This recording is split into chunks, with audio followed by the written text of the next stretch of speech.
Hello, I'm Terry David Mulligan. This is Mulligan Stew, the podcast, music, film, food, and wine. It's festival season. I think you know that. Probably your bones tell you, your blood and your heart and your mind tell you it's time to get out and see some live music because those artists are coming. So what we're going to do is talk to three artistic directors. Doug Cox from the Vancouver Island Music Festival, which starts July the 12th. Terry Wickham from the Edmonton Folk Music Festival. And Peter North, artistic director of the Salmon Arm Roots and Blues Festival. And then we'll finish in a conversation with Daniel Lanois, just as he left the stage at the Edmonton Folk Festival several years ago, and what he had to say about getting out of the studio and becoming a working performer live on stage again. As we go along, I'll remind you who we're talking to. We're going to start with Doug Cox, who's a wonderful performer, can play anything with a string on it. But it's those connections that he makes throughout the year that end up making the Vancouver Island Music Festival in Courtney Comox one of the best on the planet. David Hood and the Muscle Shoals musicians. Tom Cochran, asleep at the wheel. Colin James, the greatest Tex-Mex band on the planet. Danny Cooch, Leland Sklar, and the greatest musicians out of Los Angeles. So much to talk about. We start with Doug Cox. We have come back to one of our favorite haunts in Courtney. It's Nikai Ramanya. But we're meeting here at table number 3 with Doug Cox, the artistic director of the Vancouver Island Music Festival, year 25, Friday, July the 12th.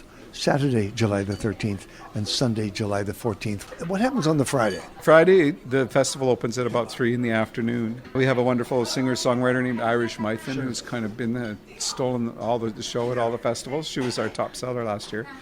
Then one of the shows I'm really excited about, which has been put together exclusively for our festival, and that's Los Tex Maniacs and Friends. Featuring Tish Hinojosa, Augie Myers from the Sir Douglas Quintet. So they were nominated for a Grammy last year. They're the best Tex-Mex band on the planet. Their main guy, Max Baca, used to be in the Texas Tornadoes and played with Flaco Jimenez since he was a little boy. But Augie Meyer was Sir Douglas Quintet. That's right, yeah. He's toured with Dylan. Yeah. He's one of the most sought-after studio players in the world, really, and that's our main theme this year. Is we've got a whole bunch of killer studio musicians coming, and they're calling their guests the Lone Star Amigos. So it's those Tex Maniacs with the Lone Star Amigos. But we've got Tish Hinojosa, Augie Myers, Rick Trevino, who is in the Latin American world. He's a superstar, and the West Side Horns, who have never been to Canada before. And the Horns are the guys that do that Tex-Mex. Yeah, they are the San Antonio horn section that played on all the legendary records out of San Antonio. Bobby Rush is the coming. Man. Yes, he's coming with his full band, including his 2 dancers who surround him, and he's doing a full band set, and he's also doing a solo set. And if you've never seen him solo, it's like watching Lightning Hopkins. He's amazing solo as well. How old is he now? I think he's in his 80s. He's been doing this a long time. Yeah, and he's a dear man. I know you've met him before. He's the real deal. And who closes Friday? Closing the festival on Friday night is Colin James. And Colin, believe it or not, has only played our festival once, and that was as a guest of Bonnie Raitt. He just dropped in and played with her. So it's about time we've had him, and he's going to stick around and do workshops all weekend too, which is pretty cool. That's very cool. Doug Cox, artistic director of the Vancouver Island Music Festival, musician and producer, and he is here giving us the lowdown on this year's Vancouver Island Music Festival, July 12, 13, 14. We've gone through the Friday the 12th. Let's move on to Saturday night. All right, Saturday, July the 13th, the Evening Concert Bowl. Take us through. From New Orleans, Chawa, which is a 7-piece New Orleans marching band. If you've seen Treme, it's one of the sons of one of the main tribal leaders of New Orleans is in this band.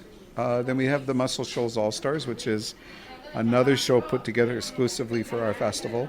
14-piece band, including David Hood, the legendary bass player who played on everything from Aretha to Bob Seger to I'll Take You There by the Staple Singers. Three lead singers, including I've forgotten his name, but he's the lead singer for Jeff Beck's band as well, and he was the lead singer for Wet Willie. 2 female singers, the Muscle Shoals Horns, who will be jamming with the West Side Horns, and their special guests. And their special guests are Tommy Talton from the band Cowboy. Used to play with Dwayne Allman and all those guys. Funky Donnie Fritz, Billy Swan, who wrote the song I Can Help. Who are the last two acts on Saturday night? On Saturday night, the second to last act is Tom Cochrane and Red Rider, which we're real excited about. Tom's never been to the festival. And then closing the festival is the legendary Texas Swing Band, Asleep at the Wheel. And I just found out that Cindy Cashdollar is going to be joining them as well. And they got so excited about all the people that are coming that they're sticking around all weekend to do workshops too. All right, he's Doug Cox, Artistic Director of Vancouver Island Music Festival, musician, producer, local, here in Courtenay. I see that the doors have opened at Nikai Ramanya. It's going to get noisy in here. Tell us about Sunday night. Sunday, we start off with a superstar band from Africa called BKO. And then another exclusive show for our festival are these LA session gods, Danny Korchmir, Wadi Waktal, Lee Sklar, and friends. And between them, they played on just about every record. Read your liner notes.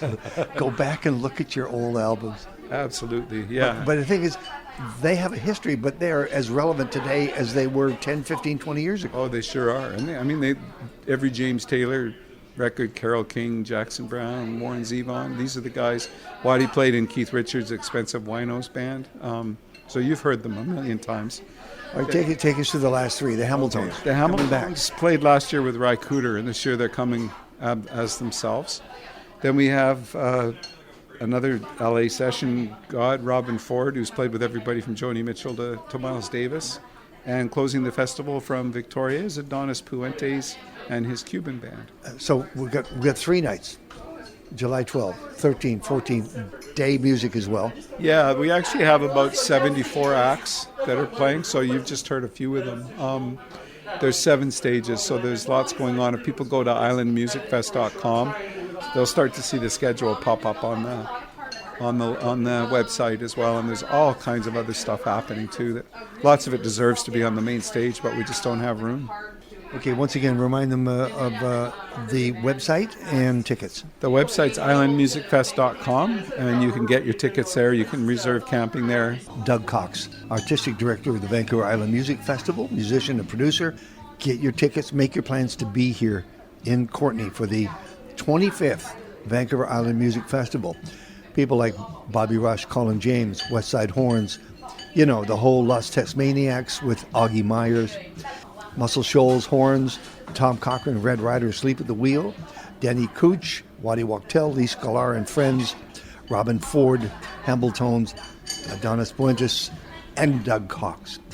This is Mulligan Stew, the podcast, music, film, food, and wine. I'm Terry David Mulligan. That was Doug Cox from Courtenay Comox on Vancouver Island. He's the artistic director of the Vancouver Island Music Festival, which starts July 12. August the 8th through 11th, one of the great festivals in the world, acknowledged by many of the performers who show up there, and beautifully booked year after year. Everybody wants to play those stages. The man to talk to, of course, is Terry Wickham, who's the artistic director and the executive producer. Here's Terry with the rundown of the Edmonton Folk Festival, August 8th through 11th. How do you feel about this moment when you actually announce the schedule and you say, we're open for business? How does it feel to you? It feels like you're sending your baby out into the world and see if everybody else likes it as much as you did. But, we work all winter, and you have your successes and failures and frustrations and all of that, and then the lineup comes together. I'm happy with it. But really, you get fairly quick feedback. If people like it, they'll buy tickets. If they don't, they won't. So, yeah, I do that. And then, of course, we get, I would say, in the thousands of applications from people, and that ranges from brilliant to not very good, and you have to sort through all that in October, November. So I think it's important that we listen to everybody out there that wants to come in. A lot of festivals have shut that down, but grueling as it is at times, I think it's good. By the way, I'm going to start alphabetically very quickly here. I never mean to take him for granted. It's great to see Amos Garrett there again. Well, yeah. I mean, Amos, he's a legend, so we have the house band. And in the old days, the house band, we needed a lot. Like when Solomon Burke came in, he didn't have a band with him. So we're bringing in Kenny Blues Boss Wayne to, to do a show, and then, he'll back them up. And, something that people are not aware of yet, but we're going to have Amos and the house band play with the Hamiltons, who are a gospel group that were with Ry Cooder here last year. That's so right. That'll fill out that show a bit.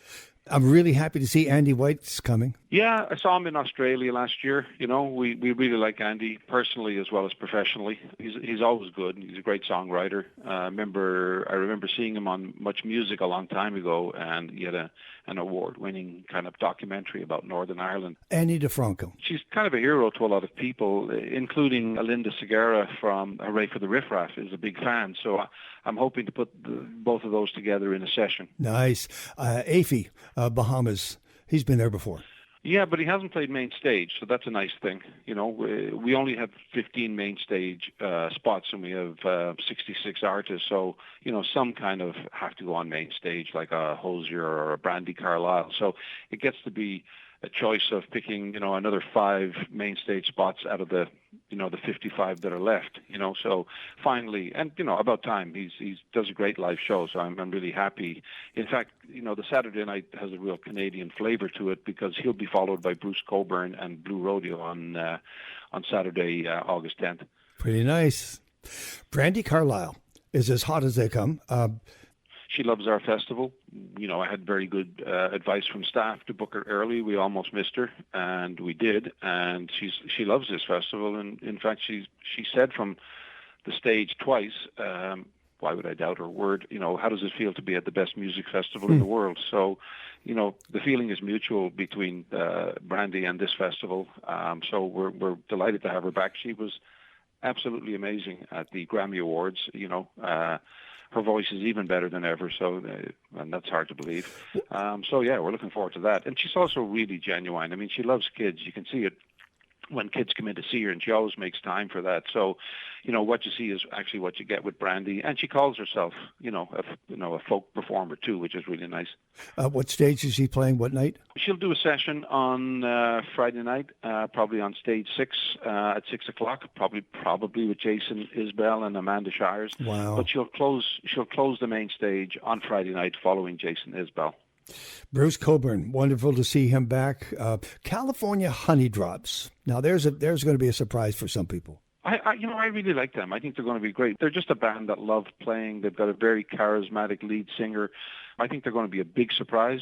Coulter Wall. I like his voice. I like his songs. Yeah. No, he's really good and Canadian. So, you know, that's great. And where's Dan Mangan going to play? Well, Dan only gets to us on the Sunday morning. He's not on the main stage, but he likes coming in here. He'll have a good time anyway. And I did a show with him at the Winspear recently enough, and he's got a hot album out, and people really like him. Sure. So I'm not quite sure what stage he'll be on yet, but I know he'll be very popular. He's playing, I think, the Burnaby Roots Festival the day before. Yes, he'll be bagged. I'd love to see Donovan Woods there. The Hamiltons, certainly. Harpoonist and the Axe Murderer, well done. Hosier from Ireland. Hosier, yeah, he calls himself. I would say Hosier, but that's a Dublin way of saying it. He's from Wicklow, just outside Dublin, and went to the same college I did for a few months. He left because he was in the music department, and I think he figured, well, I want to do my own music, and boy, did he make the right decision. He's great. He's got the right kind of temperament and soul for this festival, so I'm really, really pleased with that one. He'll close the opening night on Thursday following St. Paul and the Broken Bones, so that should be quite a one, too. John Prine, so great to see him back. You can't go wrong with John Prine. I've been lucky to do a lot of his concerts over the years, and I know he loves this festival. He actually said to a journalist here in 2006 that he thought Edmonton was the best folk festival around, and he was challenged on that by the writer, and he said, no, I don't say that about every festival, and I mean it about this one. So, he was actually the first artist confirmed this year because they came to us. And what night is he on? He'll close the festival on Sunday night. There you go. 3 locals to wrap this up. Jay Gilday, Joe Nolan, and Noella Charles. Well, they're all great, all young. The hardest part, and probably the only part of this job I really don't like, is saying no to artists. And we have to say no 100 times for every time we say yes. For instance, you mentioned Donovan Woods and the Harpoonist and the Axe Murderer. This is the first time they've played this festival, so I've been slow on the uptake. But fair is fair, and everybody needs to get a chance when they reach that level. Jay is going to play solo, as is Joe. Noella, we expect will have a band, and she'll be again on stage 1 because she's kind of got that high energy. So, yeah. And she's got a great backstory as an immigrant family and all that. So certainly looking forward to that. She is not to be denied. I hope so. I think one that people should look out for too is something along the same lines. Being an immigrant is J.S. Ondara. I think he's come from Kenya, and he got one of those green card lotteries in the States. But talk about a success story. He's done really well. It's been featured on CBS Sunday. They've done segments on him. So I think he's going to be very, very popular, and I think he's one to watch for down the road. His name is Terry Wickham, and the website edmontonfolkfest.org. Just to follow up to that conversation with Terry Wickham at the Edmonton Folk Music Festival, we will be in attendance, myself and Elliot Garnier, super producer. And if we can get any one of those performers in front of a microphone during the stew, we will record their conversation and their performances, and then we'll bring them to you on the podcast. We're on it. We're on that. We're working on it now. Thank you. Now, the Salmon Arm Roots and Blues Festival happens almost immediately after. Edmonton finishes on the 11th, and Salmon Arm Roots and Blues goes August 15 through 18. Birds of Chicago, Don Pemberton, Little Jimmy Reed, Ruthie Foster, Sue Foley, the Hamiltones, Harp and Axe, the Jim Cuddy Band, and Third World are just some of the performers. Here's Peter North, who knows his stuff. Salmon Arm Roots and Blues Festival. Hi, Pete. Hey, Terry. So you're August 15 through 18. Explain, please, for people just somehow waking up to Canada where Salmon Arm is. Salmon Arm is smack dab in the middle of our province, and it's 5 hours from Calgary and 5 hours from Vancouver on the Trans-Canada Highway. So can't miss it. It's beautiful. Can't miss it, yeah. Shuswap Lake, my friend. Look up Shuswap Lake. Hit the Google machine. What's it cost to get in there for the whole weekend? Oh, it costs about $150 right now, and it goes up, and then we have our our single-day tickets on sale right now, and a bargain is like Friday night, $75, and you get to see Ruthie Foster and the Jim Cuddy Band and Tal National, and the Hamiltones do a thing with Ruthie Foster in our barn, and Harpoonist and the Axe Murderer in the barn closing off tonight. It's a great lineup on Friday, and then day tickets are $93.99, something like that on Saturday and Sunday. So a pretty good deal. Where's Little Jimmy Reed playing? Little Jimmy Reed's doing a couple things. He's going to do a show closing the blues stage late Saturday afternoon, and then he's doing a giant, I don't know how we're going to follow it up, but I think we can. We had a thing with Colin James, Monkey Junk, Rick Vito from Fleetwood Mac, and Big Dave McLean last year that drew the biggest audience ever. And I'm not Donald Trumping this, the biggest audience ever at the Blues Stage Workshop. And Sue Foley and her band are going to lead it with Little Jimmy Reed and Brent Parkin and a couple of other great artists. Little Jimmy Reed's piano player was one of the founding members of Savoy Brown, Bob Hall. He used to back up Muddy Waters and Alan Wolfe and Little Walter and all those guys on those British tours back in the 60s, and it's phenomenal. It is the 27th annual Salmon Arm Roots and Blues Festival. Artistic Director Peter North. What about Third World? Where do they take that groove? Well, we're so glad to have them back. It's sort of hard to believe, but it's their 45th anniversary tour. And there's still three members, original members of the band, and they've just released some great new material produced by Damian Marley. Their vocals are great. They're still as smooth as ever, that reggae groove, and some influences of R&B and soul music, and they're going to close down the whole affair Saturday night on main stage from 10:25 to 11:50 or midnight, depending on encores, and I'm really looking forward to having them. It's going to be a one-shot, boom, big show. There's a kind of a spin-off thing that happens that's really wonderful, and that is Don Pemberton is coming in, of course, with the Harpoonist and the Axe Murderer, and Ann Lindsay comes in with Jim Cuddy, and then they do their own separate sets. Well, it just made total sense. I mean, Jim is doing Butchart Gardens on a Thursday, then coming here, and then he goes and meets up with Blue Rodeo on Saturday and Sunday. So I phoned Ann and said, "Do you want to stick around?" And she's got 4 solo albums, and she was just thrilled, and we're thrilled to have her because she can do some workshops with the great Irish band Dervish. She's going to do her own solo set, so we get to pepper her in here and there. And then Dawn is, just for my money, maybe the queen of soul singers in this country right now. She's outstanding, and so her band. Some of her band is already playing with the Hamiltones, so the rest of them are going to come in, and I'm giving her a great slot in the barn on Sunday night. So she's going to be all over the place. Okay, 2 questions to wrap this up. First of all, who's going to be the big surprise come Sunday when you're wrapped up? I think it's going to be Birds of Chicago. Who would you say? Well, I think that's for a band that's on people's radars, but have really taken their show to another plateau. I would say Birds of Chicago too. The other one, that's a person with certainly a considerable rep and pedigree, but I think she's really taken her show to another level, which is so cool, is Sue Foley. Sure. You know, there's just some Susan ever sung this well. She's turned a corner too, Pete. She's really turned a corner. Yeah. She's always been good. She's now great. And Okay. I think for the unknowns, I think a band out of Victoria called the Unfaithful Servants, who just released their first album, American Expat. They're really cool. They're really a great addition to the Canadian bluegrass and that acoustic music scene. And here's the last question, Peter. Ready? Every festival has a voice, whether they go out there and say this is our voice or not, because just the way you gather music, the kind of buzz that you create, the kind of environment and the vibe. What's the Salmon Arm Roots and Blues voice? The voice is artists who are really in the moment, artists who care about where they are right now with the audience. No divas, no drama. We've been blessed with really good people playing this festival who want to be all in, and I think they show it, and they just become part of the whole mass of the thing. What's the website?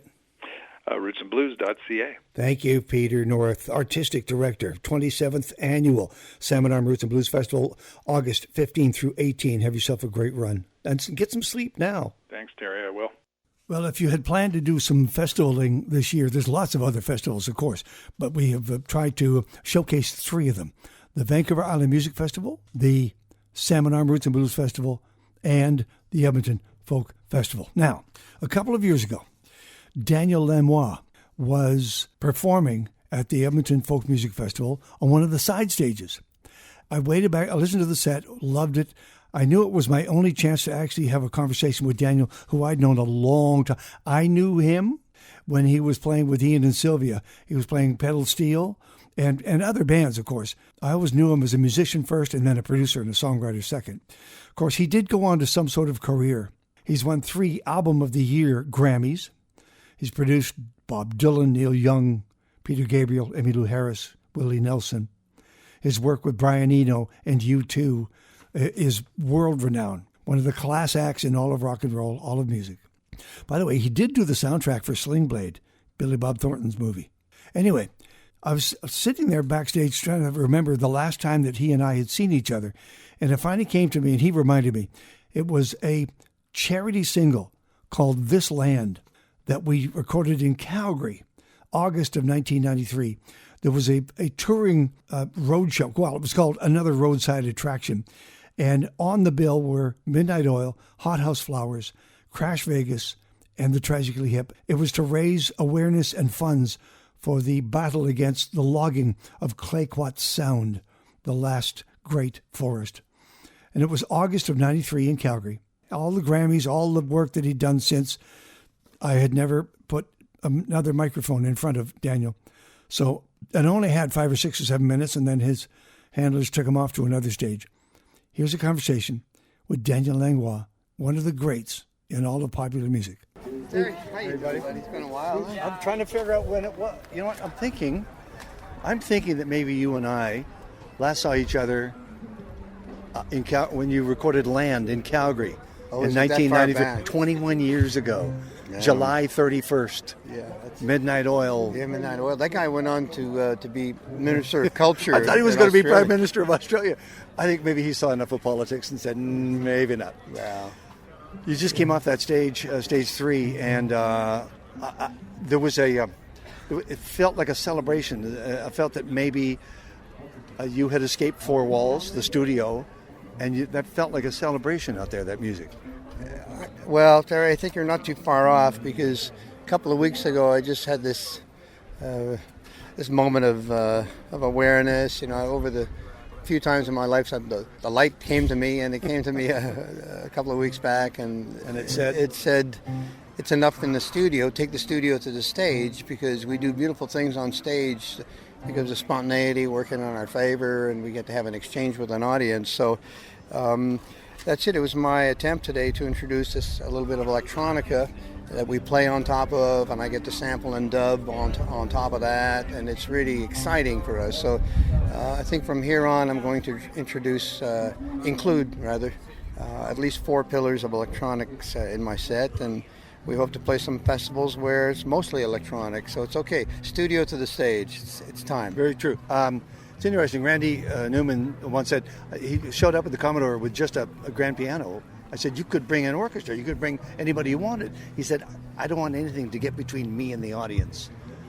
I understood that. Yeah, well, good for him because, he's largely driven by lyric and song, so it's for him, the clarity of his songs would certainly come through in a pure form like sure. that.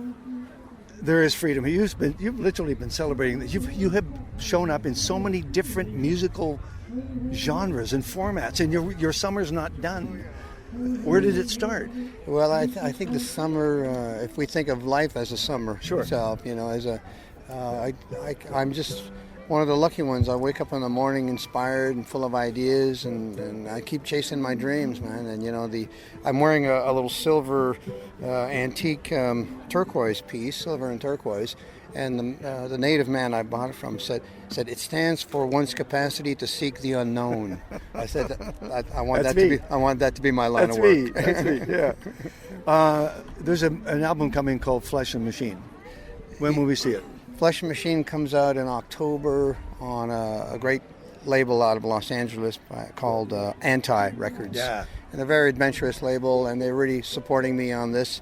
So we've got a couple of little films that'll show up on YouTube and wherever they'll have us, and it shows me in my shop designing some of this. So it's Flesh and Machine. That's the line I've always walked. I'm a studio rat. I'm a laboratory man, but I'm a melody person as well. So that to mix the two, it's the same thing I've always done. So. We're behind stage 3 with Daniel Lanois. This is Mulligan Stew, CKUA.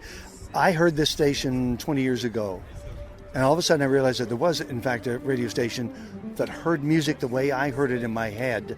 And it was an epiphany for me. I've been doing the show for 20 years. When you realized that there was a like-minded person in the world named Brian Eno who heard music the way you heard it, what kind of a moment was that? Well, when I first started working with Brian Eno, a clarity came into my world. Yeah. He was very devoted to a specific direction of music, something that he loved. And at that point, I decided that I would never do anything other than what I love the most myself. Sure. And it worked for both parties. Worked for both parties. I think Brian appreciated that I had good skills, and that I spoke the language of music, and that I was able to provide him with a few shortcuts. 2 things about the studio, and I'll let it go. One is, do you have to give something of yourself? Do you have to pull yourself back, or are you an inclusionary guy? You want your voice to be in that music? Well, you mean the recording studios, I've only ever given myself fully to the studio, to all the people I've worked with. Yeah. It takes a lot out of me, I got to say, and it's and I don't want it to be behind closed doors anymore. True. Does that feel like you're recharging batteries here on stage?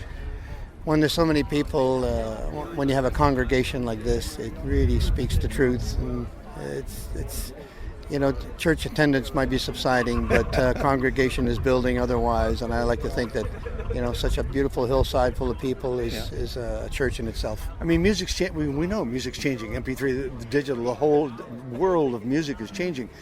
Not much has changed about this interaction between an audience and a musician off the stage. I'm still up there with my first love, my steel guitar, and there's no technology really, as you just pointed out. We are there. We are on stage. We only get one chance to convey a sentiment, and people understand that. They feel that there's risk with us, and we're rolling the dice here, walking the wire, and it's exciting, as it should be. So I'll work with anybody that wants to work with me. That's great. In my new studio, which happens to be on the stage. You're heading for Banff. Going to be with another Hamilton friend, Garth Hudson. Is he okay? Apparently Garth broke 3 ribs, so he can't come out. I know what it feels like. I broke 6 ribs a few years ago in a motorcycle accident. So I really feel for Garth at his age, because I hope he doesn't have any funny friends, because you can't laugh when you got broken ribs. That's true. And don't make me laugh. Yeah, that's right. So Great Lake swimmers will show up?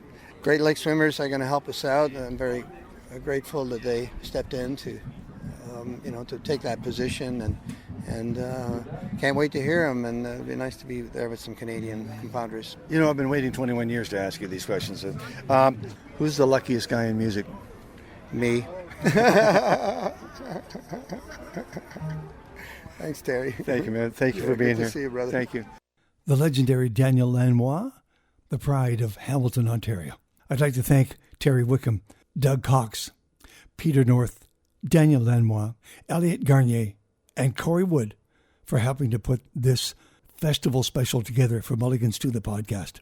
We thank you for subscribing to the Mulligan Stew podcast via Spotify, Google Play, or Apple Podcasts.